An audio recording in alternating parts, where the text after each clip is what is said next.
features an so this is the direction or newest tech. It features a tiger's tooth shoulder design. So makikita niyo po yung pinaka-sidewall niya. Meron siyang added reinforcements that's meant to deter cuts and snags during off-road operations. And it also helps kapag naka-air down situation tayo. So, bukod doon, meron po siyang feature. Ito po yung pinaka-highlight natin. So, this is one of the main features of this tire is its revised casing ply. So, we are one of the few manufacturers that have a true 3-ply sidewall casing. Alright, so it's not just one sidewall casing that's wrapped around 3 times. It's actually 3 plies inside. So that really helps with the strength of the tire. And it features 2 steel beds and 3 composite casing plies. So it's a proprietary composite casing ply, but it's the same or it's near the technology na ginagamit po sa mga bulletproof vests. Alright? Yeah, and with that, bukod pa po doon, it also features an extra 3mm protection outside. And these are the available tire sizes right now. Ayan po. So right now, it's only available in the LT metric or light truck metric sizing. But for those that want to prioritize comfort more, it will also be available in P metric or passenger metric sizing. So this is the full Sahara lineup right now. So we have the ATS. So for those that want a more on-road centric tire, we have the ATS. Going towards the MT2 for those that are really serious about off-roading. And then we have the Sahara AT318. That's perfect for the Filipino that works all week. Tapos pag a weekend, meron silang konting adventure. So for the customers that want a really rugged terrain tire na pwedeng gamitin sa city, medyo comfortable pa rin, tahimik pa rin. But pagka weekend, gusto nila mag-car camping, mag-overlanding, yeah. Perfect po si Sahara 8318 para doon. Alright? So, short video.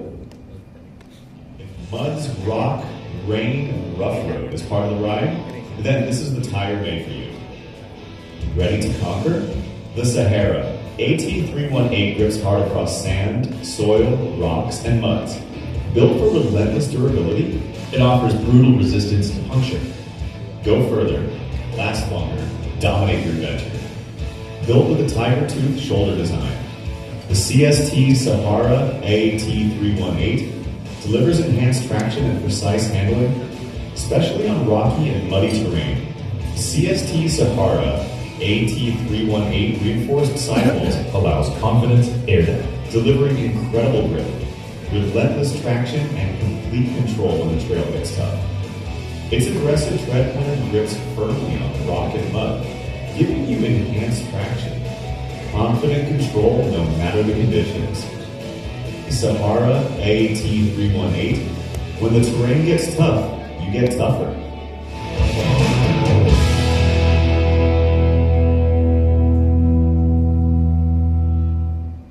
Alright. So let's proceed with the EV tire of CST. So starting from 2019, a total of 187 units were only sold last 2019. Ganun lang po kaunti yung EVs last yun na. But last 2024, those sales rose up onto 18,000. So EVs now make up around 4% of total vehicle sales in the Philippines. And yung aim nga ng Philippine government is that in 2030, they're aiming at 50% ng total vehicle sales in the Philippines ay maging electric. Okay? So, ganun na po ka-advance yung EV agad sa Pilipinas, yung sales niya. So, that being said, meron pa rin pong hard parts na discuss nga po ni Sir JB earlier. There are still pain points with owning an EV. So, ano ba yung mga pain points na yun? So, the first part is range anxiety. So, with minimal charging stations in the Philippines, owning an EV in the Philippines is still hard kasi iisipin mo pa rin saan ba ako pwede mag-charge, meron ba tong mall na to, pag gusto kong magkaroon ng Philippine loop, magagawa ko ba yun? And then next, with the absence of an internal combustion engine, it's very important na yung tires natin are quiet kasi amplified yung road noise when it comes to EVs. Walang engine, walang exhaust noise. Lahat ng vibrations, lahat ng ingay sa labas, rinig sa cabin. And then next. So, with the high torque motors ng mga EVs natin, frequent replacement is imminent. Kasi pag nasa city use, kapag apak sa gas, apak sa preno, mabilis mong makascrub yan ng tires natin. And what more kapag EV na instantaneous yung torque. So, with that, ito po yung solution ni CST para ma-lessen yung mga pain points na yan. So, let me introduce to you the all-new CST Salix EX1. So, it's where endurance meets efficiency. So what the CST Salix has is an all-new custom-made or tailored for EVs na casing plies. It features a 20% stronger structure versus comparable tires. So whenever accelerating and braking, hindi siya ganun kabilis mag-deform. Okay? And it also features a 20% stronger nylon cap. Yeah. So again, this is to avoid deflection of the tire during added load. Okay? And it also features a diamond blade pattern design in order to keep the road noise quiet. Okay. And then, one of the things to lessen road noise or yung cabin noise or to get better NVH is meron din po siyang, sorry, going back. Meron po siyang diamond behind foam technology. So this lessens yung road vibration, yung cavitation, yung any kind of noise na related sa tire. Alright, so it reduces up to 5 decibels, which is around 20% less noise. So all in all, ito po yung Salix EV. It features 10% improvement in wet braking, 5% better rolling resistance, and 3% longer tread life versus conventional tires. So right now, ito po yung vehicle fitment ni Salix. We only forgot to include yung BYD right now, but rest assured magkakaroon din po ng sasas for BYD. So let me introduce to you CST's, or so the last product launch of the night, CST's all-new CM-SC01. So this is one of CST's sportiest tires for scooters, and so it has a racing DNA for everyday streets. So, like Sir JV mentioned, CST is also heading to a new direction. Yung mga tires natin, yung mga tread pattern natin, they are computer optimized. Dumadaan na rin po siya sa FEA or Finite Element Analysis. So they can ensure na ito po yung pinaka-maximum na tread contact patch without sacrificing yung mga siping niya para ma-displace yung water effectively. It also possesses a tapered groove design. So when we say tapered, maliit po yung groove sa harap, palaki ng palaki. So this is effective during cornering. So pag nagko-corner, nalilesen yung flex ng tire and it ensures na mas consistent yung handling niya. And so it also features enclosed shoulder groups, which also improves cornering feel. So being one of CST's sportiest tire, its tread profile is very much optimized. So just like its competitors, or unlike its competitors, very sporty po yung pinaka-profile niya. So its compound is optimized for daily use, but its profile or yung pinaka-shape po niya is V-shaped. So it's sporty in nature. Unlike its competitors po, even though it's an everyday use tire, the handling will be more sport-oriented. Yeah. So what we're showing here is that compared to the previous model or yung mga previous generation ng mga everyday use tires, which are more rounded, the CST CM-SC01 is more V-shaped. Or kumbaga, mas aggressive yung shoulder pattern niya or yung shoulder design niya, in which onting input nyo lang po sa handlebars, mabilis na agad siya mag-turn. So, kumbaga, we're mentioning this kasi we're trying to introduce a tire that is still for enthusiasts, pero pwede siyang gamitin everyday. Hindi siya mabilis mag-turn. Okay? So, like Sir JP mentioned, right now in the industry, very, marinig dito, lagi nyo marinig, maraming high silica. So, sa amin, sa CST, we've introduced a proprietary compound which uses silica as a additive. But, ayun nga po, yung design niya, sporty, high silica yung compound, it will ensure na tayo magiging durable pa rin, but i-hug niya yung mga grooves sa ground while still being elastic. Okay? Ayan. So, we're positioning the CST CMS01 as a city tire na medyo sporty pa rin. Okay? So, it's a city touring tire na but sporty yung characteristics niya. Right? So, it's a high mileage tire pero sporty yung niya, yung feel niya. Okay? So, to back all of that data up na sinasabi ko kanina na high mileage tire siya, we have been conducting tests locally. Okay? So, as part of the engineering team's endeavor, ako nga po ay isang engineer, ang ginagawa po namin before this launch is tinest na po namin yung tire right here in the Philippines with real-world usage. So, we have employed or nagbigay kami sa mga riders ng tires namin at no cost sa kanila. And then, we have not given them any kind of special instruction. Hindi kami nagsasabi na mag-ingat po kayo, ito lang yung ruta niyo na pwede. We have given them to real Filipino riders. Right? So ito po, papakita ko po, sample lang ito. After this presentation, we can share the data with you. We will be transparent on how we conducted the tests and kung ano ba yung naging ruta nila, ano yung naging feedback nila. Alright? So first off, ito po yung namin. First sample ng rider namin. Si Mr. Michael Bandagosa.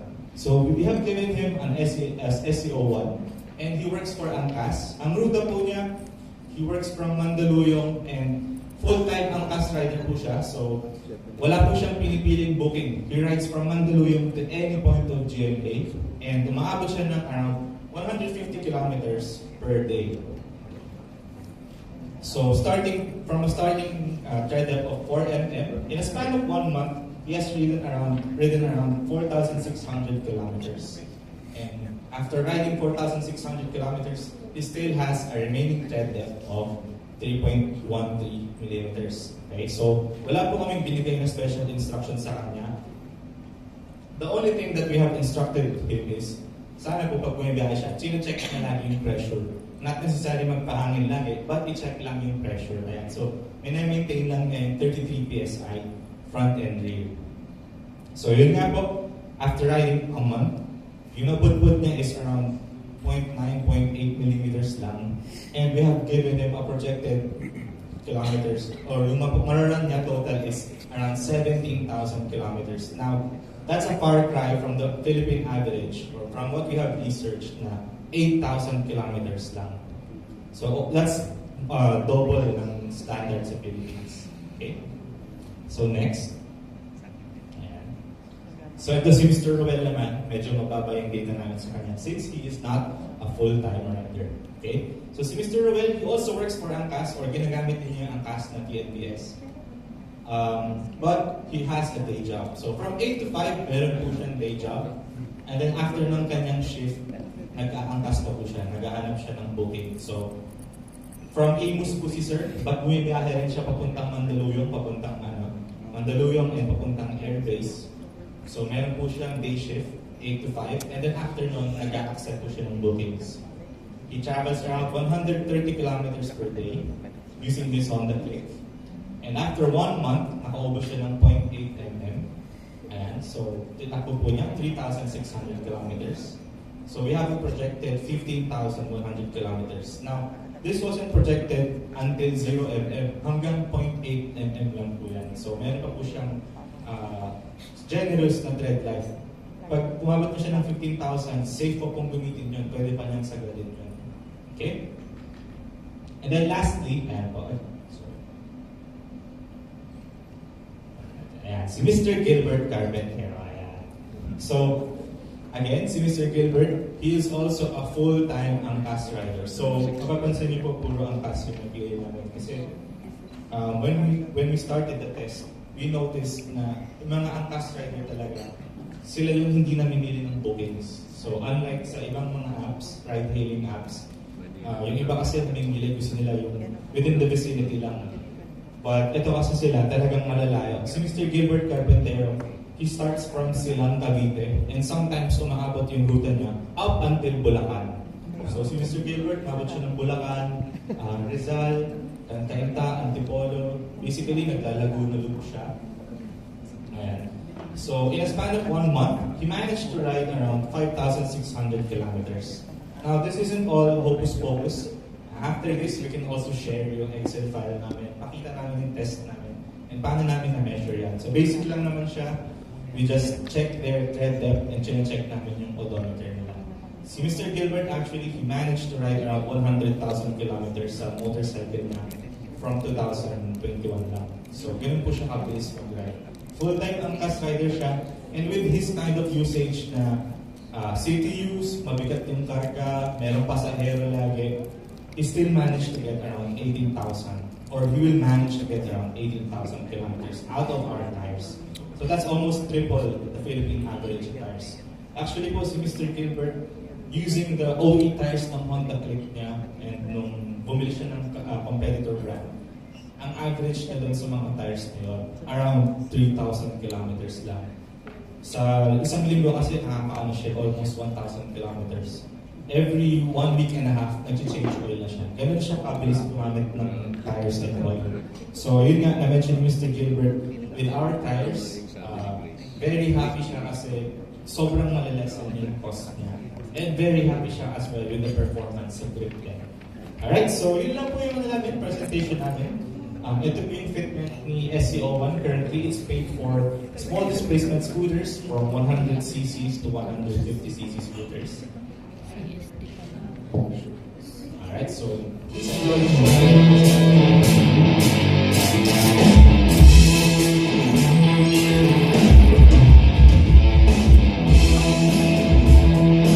Introducing the CSTCM SC01.